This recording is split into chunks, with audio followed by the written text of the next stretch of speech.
Hello student, welcome back to success mantra. तो स्वागत है एक बार फिर से आप सभी का हमारे the Hindu daily news analysis में। तो आज यानी कि 22 जून 2025 के द हिंदू में क्या है खास जो कि एग्जाम पर्सपेक्टिव से बहुत ही ज़्यादा इंपॉर्टेंट है। चलिए जल्दी से डिस्कस कर लेते हैं। So the first news from the Hindu today is from operation Sindhu. 827 evacuated from Iran under operation Sindhu. तो as we all know, Israel और ईरान के बीच में एक कॉन्फ्लिक्ट स्टार्ट हुआ ए वीक एगो, एक हफ्ते पहले। ठीक है। और ये जो कॉन्फ्लिक्ट है वो इतना इंटेंस हो गया कि अब इन दोनों के बीच जो सिचुएशन है वो कॉन्फ्लिक्ट से कहीं आगे वॉर जोन की तरफ जा सकती है एनी टाइम। ठीक है। तो ऐसे में इंडिया के सामने जो सबसे बड़ा चैलेंज निकल के आया वो आया अपने इंडियन सिटीजन्स जो ईरान और इजराइल दोनों जगह फंसे हुए हैं उनको सेफली इवैक्यूएट करके इजराइल और ईरान से इंडिया लेके आना। दैट इज भाई हमारी जो इंडियन गवर्नमेंट है उसने ऑपरेशन सिंधु स्टार्ट किया है। अच्छा, ये जो ऑपरेशन सिंधु है, ये जो इवैक्यूएशन जो प्रोग्राम है वो पहले वाले इवैक्यूएशन प्रोग्राम जो हमने पास्ट में किए हैं, म्यांमार में भी हमने किया, हमने यमन में भी किया, हमने इजिप्ट में भी किया, या फिर हमने टर्की में भी किया, उससे कुछ अलग है ना। बिकॉज वॉर ऑन गोइंग है ना, ईरान और इजराइल। ठीक है। इनमें से कोई भी सीज फायर करने को तैयार नहीं है, कोई भी सीज फायर करने को तैयार नहीं है। और इन दोनों के पास एज सच कोई बहुत बड़ी मैरीटाइम बाउंड्री भी नहीं है।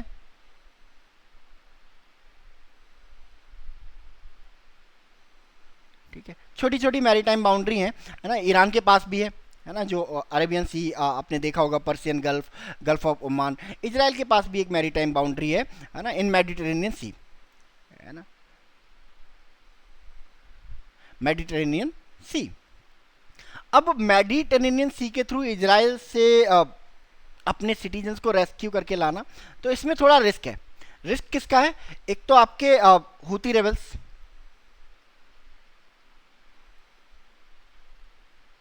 है ना, क्योंकि जब मेडिटेरेनियन सी से होते हुए और जब रेड सी के रास्ते हम इवैक्यूएट करेंगे तो देयर माइट बी पॉसिबिलिटी कि हुती रेबल्स, है ना, जो यमन में काम करते हैं, they might attack our cargo ships.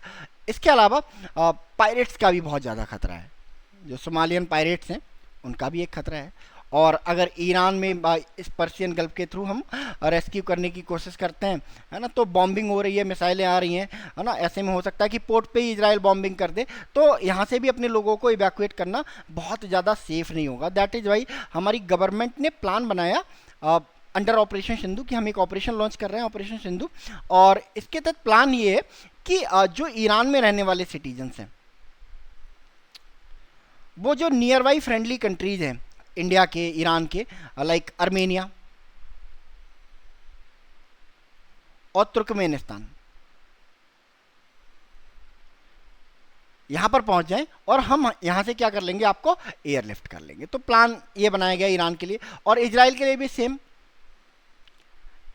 जो इंडियन सिटीजन हैं उनको बोला गया है कि आप लैंड बॉर्डर्स के थ्रू क्रॉस कर जाओ इनटू इजिप्ट एंड जॉर्डन, हम यहाँ से आपको एयरलिफ्ट कर लेंगे। तो अब ये जो प्रोग्राम है, ये जो ऑपरेशन है, वो अपनी पीक पर पहुंच चुका है, अपनी फुल फ्लैज स्पीड पे पहुंच चुका है ना। हमने कल कवर किया था कि कैसे 110 लोगों को लेके आया गया। ठीक है। अब इसकी इंटेंसिटी बढ़ाते हुए, है ना, इसमें 700 अप्रॉक्स और ऐड कर दिए गए हैं और 827 लोगों को सेफली रेस्क्यू किया गया है। तो इस ऑपरेशन सिंधु की सक्सेस को देखते हुए, है ना, हमारे कुछ नेबरिंग कंट्रीज हैं, नेपाल, श्रीलंका, ये छोटे छोटे कंट्री हैं जो अपनी सिक्योरिटी के लिए, अपनी डिप्लोमेसी के लिए, अपने फॉरेन रिलेशन के लिए इंडिया के ऊपर कहीं ना कहीं डिपेंड रहते हैं। तो इन्होंने भी इंडियन गवर्नमेंट से रिक्वेस्ट की है कि हमारे भी कुछ सिटीजन्स ईरान और इजराइल में फंसे हुए हैं, तो आपसे रिक्वेस्ट है कि आप इनको सेफली वहां से निकाल कर लेके आएँ।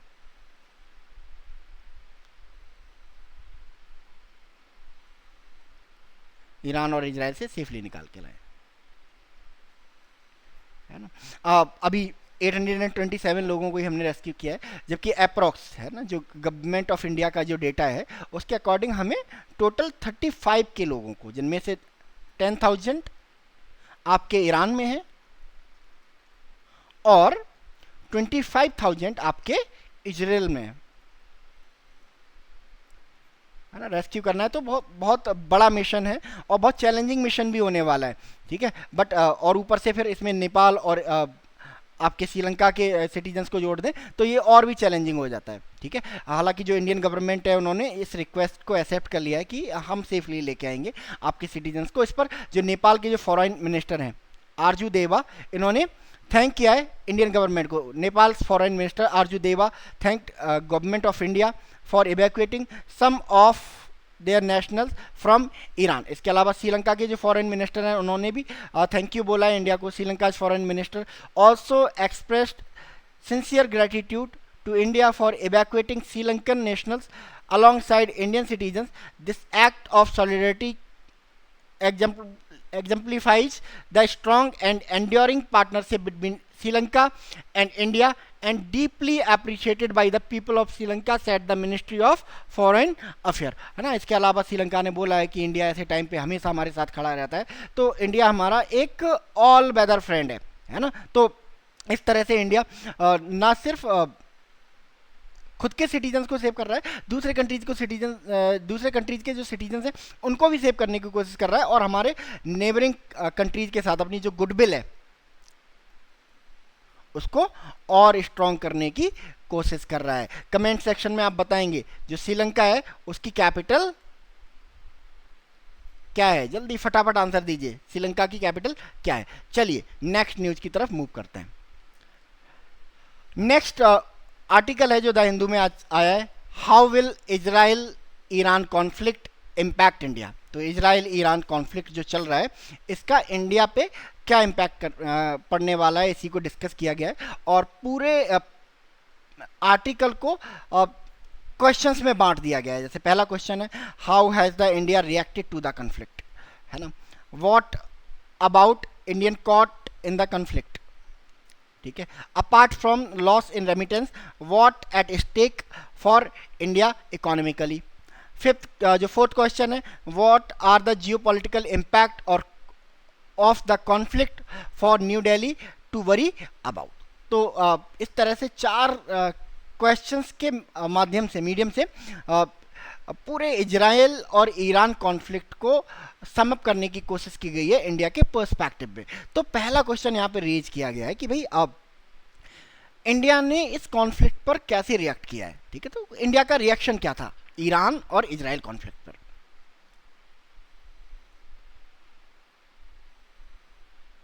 ठीक है, अब देखो ईरान और इजराइल है ना, दोनों के साथ इंडिया फ्रेंडली रिलेशन एंजॉय करता है। तो दैट इज वाई इंडिया के लिए एक डिलेमा की सिचुएशन थी कि किसको सपोर्ट करे और किसको अपोज करे, है ना। दैट इज वाई इंडिया का जो रिएक्शन था, है ना, वो बहुत ज़्यादा एग्रेसिव या बहुत ज़्यादा कोल्ड नहीं था, है ना। जो इंडिया का जो रिस्पॉन्स है, जो एक तरह से कह सकते हैं रिएक्शन है, वो इस पर थोड़ा पैनिक मोड वाला है, जियोपॉलिटिकली पैनिक्ड है इंडिया, है ना। तो दैट इज वाई इंडिया किस तरह की बातें कर रहा है ना, कि इंडिया कह रहा है कि वॉर का कोई सॉल्यूशन नहीं है ना, और जितनी भी जो सॉल्यूशन है वो किससे निकलेगा, पीस से निकलेगा एंड डिप्लोमेसी से निकलेगा, ठीक है।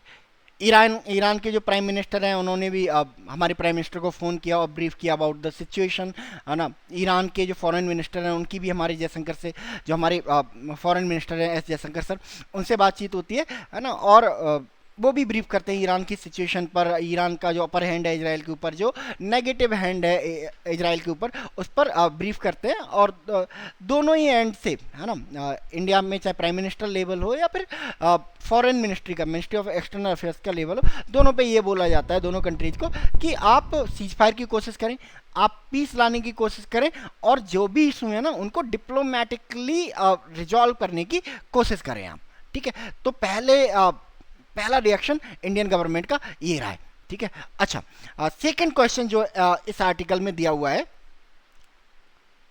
What about the Indians cot in the conflict, है ना। तो इंडिया का सबसे बड़ा कंसर्न यही है कि अपने सिटीजन्स को कैसे बाहर निकाला जाए। तो अभी हमने डिस्कस किया है प्रीवियस न्यूज में कि इंडिया इसके लिए क्या चला रहा है, ऑपरेशन सिंधु लॉन्च किया है, जिसके थ्रू जितने भी इंडियन सिटीजन्स हैं उनको इजराइल से और ईरान से वापस इंडिया लाया जा रहा है इवैक्यूएट करके, है ना। जो डिप्लोमेटिक चैनल हैं, डिफरेंट डिफरेंट डिप्लोमेटिक चैनल बनाए गए हैं, जो ईरान के लिए जो ईरान में रहने वाले हमारे इंडियन सिटीजन्स हैं उनको कहाँ जाने को बोला गया है, आर्मेनिया जाने को बोला गया है, एंड आपके तुर्कमेनिस्तान की जो कैपिटल है एस्पेगॉट, वहाँ जाने के लिए बोला गया है। वहाँ से एयरलिफ्ट करने का प्लान है। वेयर एज इजराइल में जो हमारे सिटीजन्स फंसे हुए हैं उनको इजिप्ट की जो कैपिटल है कायरो और जॉर्डन की जो कैपिटल है अम्मान, वहाँ से इवैक्यूएट करने का प्लान बनाया गया। तो इंडिया जो अपने सिटीजन्स जो वहाँ पे फंसे हुए हैं, कॉन्फ्लिक्ट में फंसे हुए हैं, उनको इवैक्यूएट करने के लिए इस तरह का प्लान बना रहा है, ठीक है, ऑपरेशन सिंधु के तहत, ठीक है। चलिए, apart from loss in remittance what at the stake for Indian economy. अब जब कभी भी ईरान इजराइल कॉन्फ्लिक्ट या मिडिल ईस्ट में किसी कॉन्फ्लिक्ट की बात होती है तो सबसे पहला इशू आता है कि हमारे इंडियन सिटीजन्स, है ना, वहाँ पे कोई आप पिकनिक मनाने तो गया नहीं है ना, किसके लिए गए हैं, सब काम करने के लिए गए हैं, वर्क के लिए गए हैं, एम्प्लॉयमेंट के लिए गए हैं, एम्प्लॉयड है वहाँ पे। तो जब कॉन्फ्लिक्ट होगा तो अनएम्प्लॉयड हो जाएंगे ये लोग, ठीक है। अनएम्प्लॉयड हो जाएंगे तो जो पैसा ये उन कंट्री से हमारे इंडिया में भेजते हैं वो आना बंद हो जाएगा, है ना। तो जो बाहर से पैसा भेजा जाता है उसको क्या बोलते हैं, रेमिटेंस बोलते हैं। तो रेमिटेंस का लॉस तो होगा ही होगा, ठीक है। बट सिर्फ रेमिटेंस का लॉस नहीं होगा, बहुत सारे और भी लॉसेज होने हैं, है ना। अब ये जो अनएम्प्लॉयड लोग जो एम्प्लॉयड हुआ करते थे इजराइल और ईरान में, हमारे इंडियंस, है ना, अब जब ये इंडिया आएंगे तो क्या होंगे, टेक्निकली अनएम्प्लॉयड होंगे। तो हमारे यहाँ पे अनएम्प्लॉयमेंट बढ़ेगा कि नहीं बढ़ेगा। तो ये जो कॉन्फ्लिक्ट है हमारे इंडिया में अनएम्प्लॉयमेंट की सिचुएशन को और वर्सन करेगा, ठीक है। इसके अलावा और भी इकोनॉमिक लॉस हैं, है ना। इंडिया बहुत सारा व्हीट राइस अब मिडिल ईस्टर्न कंट्रीज में भेजता है, ईरान में भेजता है, यूएई में भेजता है, ठीक है। इसके अलावा सेंट्रल एशियन कंट्रीज में जो तुर्कमेनिस्तान, अजरबैजान, आर्मेनिया, कजाकिस्तान, है ना, तजाकिस्तान, इन कंट्रीज़ को भी सप्लाई करता है, अफगानिस्तान को भी सप्लाई करता है, ठीक है। ऐसे में जब ईरान में कॉन्फ्लिक्ट चल रहा है तो क्या इंडिया अपने फूड ग्रेन्स को एक्सपोर्ट कर पाएगा इन कंट्रीज में, तो आंसर है नहीं, है ना। तो इंडिया को किसका लॉस होगा, फॉरेन करेंसी का लॉस होगा,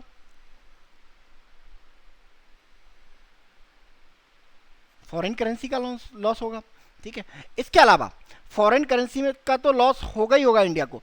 इंडिया ये जो फूड ग्रेन्स हैं ये कौन पैदा करता है, फार्मर्स। जब हम फूड ग्रेन्स को बाहर एक्सपोर्ट नहीं कर पाएंगे तो रिजल्ट क्या निकलेगा, हमारे यहाँ पर इन फूड ग्रेन्स की जो क्वांटिटी है वो बढ़ जाएगी, और जब क्वांटिटी बढ़ जाएगी तो हमारे इंडिया में इनका प्राइस अप होगा या लो होगा। तो जब प्राइस लो हो जाएगा तो जो नुकसान है वो किसको उठाना पड़ेगा, फार्मर्स को उठाना पड़ेगा, ठीक है। तो दूसरा इकोनॉमिक लॉस ये है, ठीक है। थर्ड इकोनॉमिक लॉस क्या है कि इंडिया अपनी जरूरत का लगभग 54% ऑयल इसी रीजन से, है ना, चाहे सऊदी अरबिया हो, यूएई हो या फिर ईरान हो, इराक हो, यहाँ से परचेज करता है। अब जब ये रीजन कॉन्फ्लिक्ट में आ जाएगा तो जो ऑयल सप्लाई है जो इंडिया के लिए की जाती है वो इंटरप्ट होगी, है ना। और जब ये इंटरप्ट होगी तो ऑयल सप्लाई क्या हो जाएगी,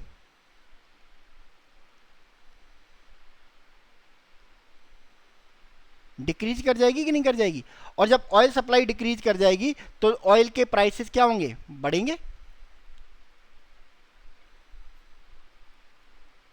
ठीक है। ऑयल के प्राइसेस बढ़ेंगे तो हमारे इंडिया में महंगाई बढ़ेगी। तो अनएम्प्लॉयमेंट और इन्फ्लेशन दोनों साथ ही साथ लेके आ रहा है। अभी हमने पढ़ा था कि लास्ट ईयर ऑयल प्राइसेस बहुत ज़्यादा कम रहे थे, जिसकी वजह से हमारा जो ट्रेड डेफिसिट था वो कम हो गया था। इससे इंडिया को ओवरऑल क्या हुआ था, फ़ायदा हुआ था, है ना। बट अब क्या है, ऑयल के प्राइसेस बढ़ जाएंगे, हमें ऑयल के लिए ज़्यादा पे करना पड़ेगा और रिजल्ट क्या निकलेगा, हमारा ट्रेड डेफिसिट फिर से अप हो जाएगा। तो तीसरा लॉस तो ये होने वाला है। इसके अलावा ईरान के साथ इंडिया के बहुत सारे प्रोजेक्ट चल रहे हैं, बहुत सारे ड्रीम प्रोजेक्ट चल रहे हैं, जिनमें से एक है चाबहार पोर्ट।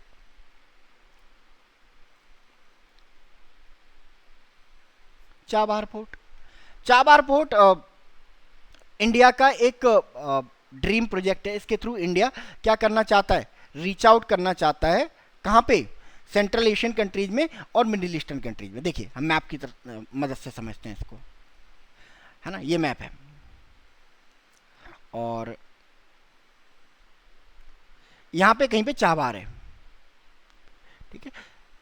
इंडिया ने प्लान बनाया है कि सी रूट से कनेक्ट कर दिया जाएगा, इसके बाद है ना रेल रूट और जो आपके लैंड रूट है उसके थ्रू इसको अफगानिस्तान पहुंचा दिया जाएगा, सेंट्रल एशियन कंट्रीज में पहुंचा दिया जाएगा, है ना, चाबहार पोर्ट के थ्रू। इसके अलावा international north south transportation corridor Russia के साथ मिलकर बना रहा है, जिसमें चाबहार एक इंपॉर्टेंट रोल प्ले करने वाला है। तो ऐसे में जब चाबहार ही ऑपरेटिव नहीं होगा तो इंडिया क्या INSTC बना पाएगा, रशिया पहुंच पाएगा, नहीं पहुंच पाएगा। तो इंडिया को इससे मल्टीपल लेवल पे लॉस होने की पॉसिबिलिटी है, ठीक है। तो इस तरह से इंडिया को सिर्फ रेमिटेंस का ही लॉस नहीं होने वाला है, इंडिया को और भी बहुत सारे लॉसेस होने वाले हैं, ठीक है।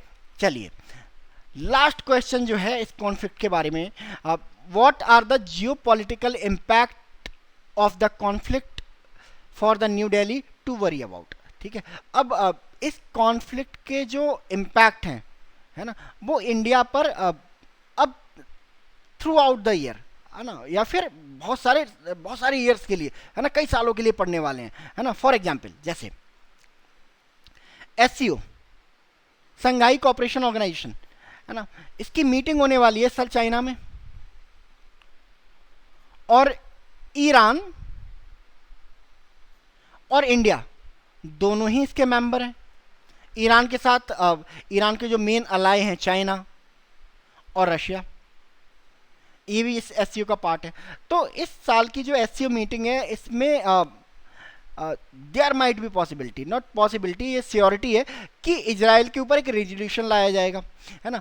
तो इस रेजोल्यूशन को इंडिया कैसे डील करता है ना, इस रेजोल्यूशन को इंडिया आने देता है या नहीं आने देता है। अगर आने देता है ना, तो हम इजराइल को नाराज़ कर देंगे, और अगर नहीं आने देता है तो हम ईरान, चाइना और रशिया को नाराज़ कर देंगे। तो इंडिया के सामने चैलेंज बहुत बड़ा होने वाला है ब्रिक्स में, सेम, है ना, BRICS summit,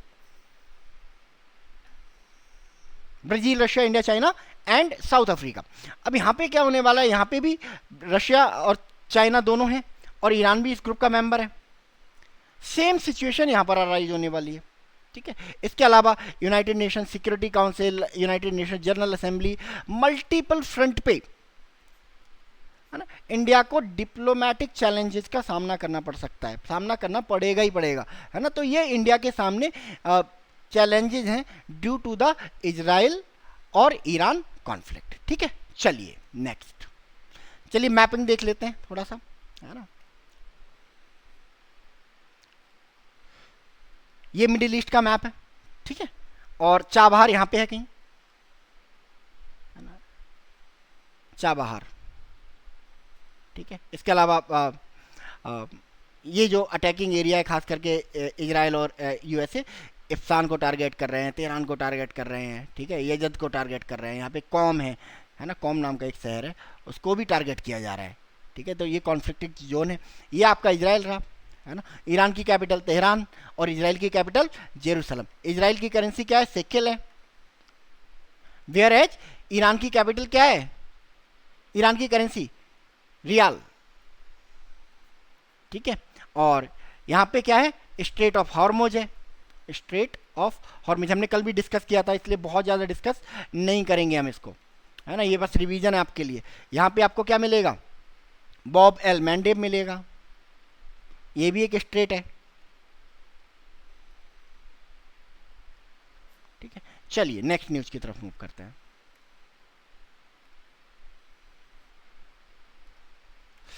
FATF links dual use cargo seized by India to Pak agency, ठीक है। तो FATF, financial action task force, इन्होंने अभी हाल ही में अपनी एक रिपोर्ट पब्लिश की और इन्होंने एलिगेशन लगाए है ना अपनी इस रिपोर्ट में कि 2020 में इंडिया के कस्टम डिपार्टमेंट ने एक कंटेनर को सीज किया था जो पाकिस्तान जा रहा था। ठीक है, पाकिस्तान ने एलिगेशन भी लगाए थे इंडिया के ऊपर कि इंडिया बुली कर रहा है, इंडिया अपनी नेवी की पावर दिखा रहा है, अपनी नेवल पावर दिखा रहा है, अपनी डोमिनेंस दिखा रहा है इंडियन ओशन में, है ना। बट इंडिया ने उस समय एलिगेशन लगाया था कि इसमें कुछ ऐसे मटेरियल्स हैं, है ना, जो मिसाइल्स बनाने में इस्तेमाल किए जाते हैं, मिसाइल्स बनाने में इस्तेमाल किए जाते हैं, है ना, डुअल यूज मटेरियल्स हैं। क्या होते हैं dual use materials? Dual use materials ऐसे मटेरियल्स होते हैं जो क्या करते हैं, है ना, एक अच्छे पॉजिटिव काम में भी इस्तेमाल हो जाते हैं और नेगेटिव काम में भी इस्तेमाल हो जाते हैं, है ना। तो पाकिस्तान कह रहा था नहीं नहीं हम तो कुछ पॉजिटिव काम में इस्तेमाल करने वाले थे, बट इंडिया ने बोला था कि नहीं ये मिसाइल्स बनाने में इस्तेमाल होने वाले थे। ठीक है, तो इस इंडिया के इसी एलिगेशन पर मोहर लगाई है, अपनी स्टाम्प लगाई है FATF ने कि हाँ इंडिया बिल्कुल ठीक कह रहा था और इन्होंने जो कंटेनर में जो सामान था वो वाकई में डुअल यूज मटेरियल था और इस मटेरियल का इस्तेमाल किया गया है ना, टू डेवलप मिसाइल प्रोग्राम इन पाकिस्तान। ठीक है, अब FATF, इंडिया FATF में जाने वाला है पाकिस्तान को ग्रे लिस्ट करवाने के लिए। ऐसे में FATF का अगर ये परसेप्शन है तो इंडिया को बहुत ज़्यादा प्रॉब्लम नहीं होने वाली है to grey list Pakistan in FATF। क्या है ये FATF? What is this FATF? तो अगर हम FATF की बात करें तो FATF एक inter governmental policy making body है, inter governmental policy making body है एंड स्टैंडर्ड सेटिंग बॉडी है dedicated to combat money laundering and terror financing. ठीक है, ऐसे कंट्रीज के अगेंस्ट कार्रवाई करती है जो मनी लॉन्ड्रिंग में लिप्त हैं या फिर टेरर फाइनेंसिंग में लिस्ट हैं। ठीक है, इसको बनाया गया था 1989 में और हेडक्वार्टर इसके पेरिस जर्मनी में है, पेरिस फ्रांस में है और 39 कंट्रीज इसके मेंबर हैं। इंडिया ने ज्वाइन किया था FATF को 2010 में। ठीक है, 1989 में बनाया गया था, तब मनी लॉन्ड्रिंग को ही ये टैकल करता था, बट 2001 से ये टेरर फाइनेंसिंग को भी देखने लगा है। तो देखते हैं इसकी मीटिंग होने वाली है मोस्ट प्रोबेबली नेक्स्ट मंथ में और इंडिया प्रपोज करेगा टू पाकिस्तान की भाई इसको ब्लैक लिस्ट में डालो, है ना, ग्रे लिस्ट में डालो। तो देखते हैं क्या रिजल्ट निकलता है FATF की मीटिंग में। चलिए नेक्स्ट न्यूज।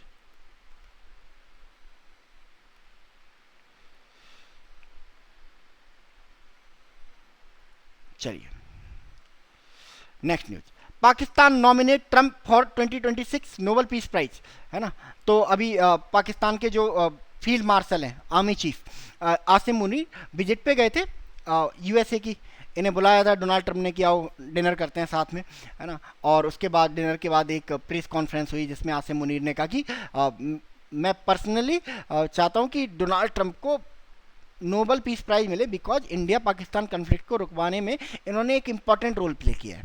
ठीक है, अब now after 3 days of visit जो पाकिस्तान उसने ऑफिशियली अनाउंस किया है कि वो पुश करेगा कि नोबेल कमेटी के पास जाए और ये सिफारिश करे, ये रिकमेंडेशन करे कि जो US के प्रेसिडेंट है डोनाल्ड ट्रंप, इनको क्या दिया जाए, है ना, नोबेल का पीस प्राइज दिया जाए। Pakistan government on Saturday said that it has decided to formally recommend US President Donald Trump for 2026 Nobel Peace Prize for his decisive diplomatic intervention during the recent India-Pakistan conflict. The announcement come 3 days after Mr. Trump hosted Pakistan Army Chief Asim Munir at the White House. ठीक है, India Pakistan conflict के बारे में हम सभी जानते हैं, है ना। पहलगाम अटैक हुआ हमारे, उसके बाद हमने ऑपरेशन सिंदूर लॉन्च किया, जो पाकिस्तान में टेरर साइट है उनको अटैक किया। उसके बाद पाकिस्तान ने इंडिया को डायरेक्टली अटैक करना शुरू कर दिया, सिविलियन एरियाज को हिट करना शुरू कर दिया। उसके बाद जो है एक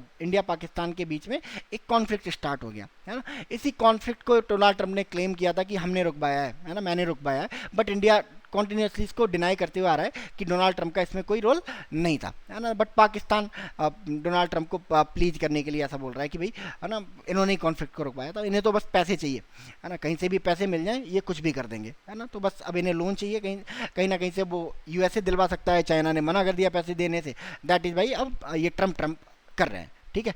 क्या होता है ये नोबेल पीस प्राइज़, क्या होते हैं ये नोबेल प्राइज़? बात करें नोबेल प्राइज़ की, है ना, तो नोबेल प्राइज़ को शुरू किया गया था 1901 में, 1901 में 5 एरियाज में दिया जाता है, 5 एरियाज में, ठीक है। Physics, chemistry, peace, economic, literature and medicine, bio, ठीक है। पहले 5 फील्ड में दिया जाता था, इकोनॉमिक्स के फील्ड में 1969 से दिया जा रहा है। हमारे इंडिया में 1913 में, है ना, रविन्द्रनाथ टैगोर पहले पर्सन थे जिनको नोबेल प्राइज मिला in the field of literature for his book Gitanjali, ठीक है। तो इसको याद रखेंगे, ठीक है। गांधी जी को कोई नोबेल पीस प्राइज नहीं मिला, गांधी जी को 6 टाइम नॉमिनेट किया गया नोबेल प्राइज के लिए, नोबेल पीस प्राइज के लिए, बट उन्हें एक बार भी नहीं मिला, ठीक है। तो सबसे प्रेस्टिजियस अवार्ड माने जाते हैं Nobel award, that is why Pakistan, है ना, इम्प्रेस करने के लिए डोनाल्ड ट्रंप को, है ना, इस तरह की बातें कर रहा है, ठीक है। चलिए, ठीक है, तो आज के द हिंदू में हम लोग इतना ही रखते हैं, मिलते हैं कल यानी कि 23 जून के द हिंदू के साथ। तब तक के लिए thank you so much and God bless you all.